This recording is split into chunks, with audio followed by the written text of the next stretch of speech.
నేడు ఉత్తరాంధ్ర ముద్దుబిడ్డ తెలుగు వాళ్ళందరికీ కూడా గల్లీ నుంచి ఢిల్లీ వరకు ఒక ప్రత్యేకమైనటువంటి అండదండ అందించినటువంటి మహానాయకుడు స్వర్గీయ కింజరాపు ఎర్రన్నాయుడు గారి తాలూకా జయంతి సందర్భంగా ఈరోజు తెలుగుదేశం పార్టీ శ్రీకాకుళం కార్యాలయంలో నివాళులు అర్పించుకున్నాం. నేటి వరకు కూడా ఎంతో బలమైనటువంటి స్మృతులతో, అనుభవాలతో, ఆయన వెళ్ళినటువంటి జ్ఞాపకాలతో మరి నేడు అందరం కూడా ఇంకా బాధపడుతూ ఉంటాం. ఆయన తాలూకు లోటు పోడ్చలేనిదన్నది మరొకసారి తెలియజేసుకుంటున్నాం.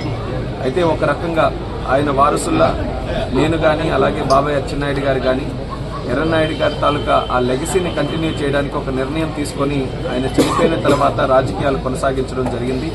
అప్పటి నుంచి ఇప్పటి వరకు ఎర్రన్నాయుడు గారిని దృష్టిలో పెట్టుకుని మేము రాజకీయం చేశాం. ఎర్రన్నాయుడు గారి తాలూకా పందాలోనే రాజకీయం చేశాం. ఆ గౌరవంతోనే ఈరోజు కేంద్ర మంత్రిగా నేనున్నా, రాష్ట్ర మంత్రిగా అచ్చెన్నాయుడు గారు ఉన్నా. దానికి ప్రధానమైనటువంటి కారణం ఎర్రన్నాయుడు గారని మళ్ళీ తెలియజేసుకుంటున్నాను.